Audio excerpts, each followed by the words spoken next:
looked like from his perspective. Growing up as she had, comforting herself with food until she'd earned any number of unflattering childhood nicknames, she'd never quite gotten over feeling self-conscious about her figure.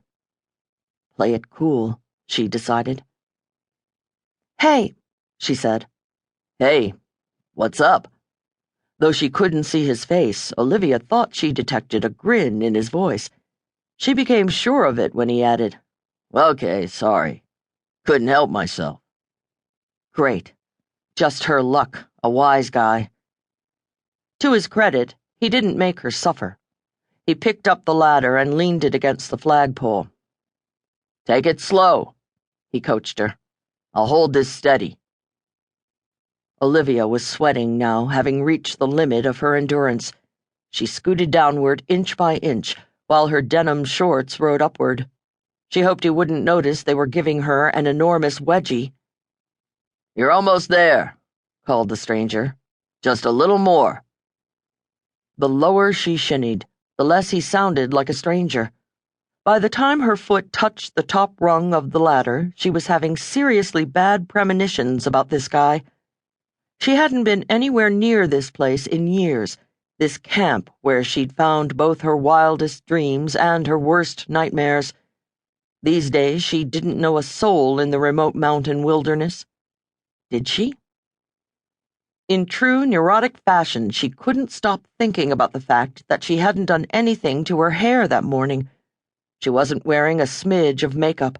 She couldn't even recall whether or not she'd brushed her teeth. And the denim cutoffs she was wearing were too short, the tank top too clingy.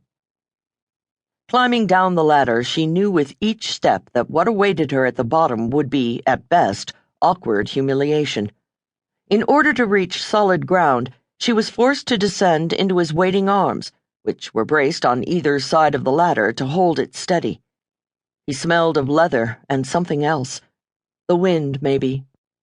Her muscles, which had been screaming in protest a moment ago, now threatened to go slack with exhaustion. She used the last of her strength to give his arm a push so she wasn't trapped. He let go of the ladder and held up his cyborg hands, palms out, as if to show he came in peace. They were huge in their black gloves.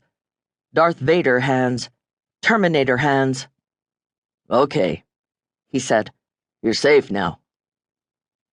She leaned back against the ladder. When she looked up at him, the ground beneath her feet didn't feel so safe. Nothing felt safe. He was huge, his bulk enhanced by all that leather, including chaps. A biker in chaps over faded Levi's, the leather worn to softness in all the most interesting places. She eyed the ripped t-shirt visible through the half-open jacket. His battered boots appeared as though they belonged to a man who actually worked in them. Except for the chains, she could see no earthly purpose for that bit of bling, except that it was sexy. Oh, God, it was. "Thanks," she said, quickly stepping out from between the guy and the ladder. "I don't know what I would have done if you hadn't come along." In his mirrored glasses, she could see her own reflection. Flushed cheeks, wind-tossed hair. She wiped her hands on her shorts. "What, She fumbled.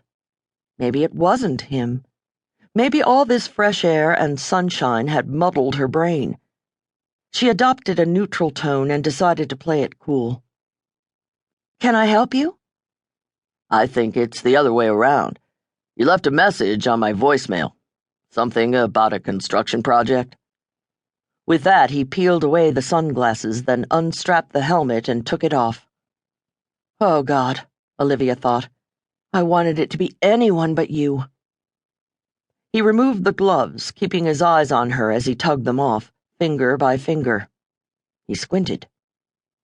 Have we met?" Was he kidding? She wondered. Did he really not know? When she didn't respond, he turned away and expertly raised the flag. Immediately, the wind filled it like a sail. Watching him, Olivia forgot to move, to breathe, to think. With one look at those heartbreaker eyes, she was hurled back in time, the years peeling away like pages from a calendar. She wasn't looking at Easy Rider.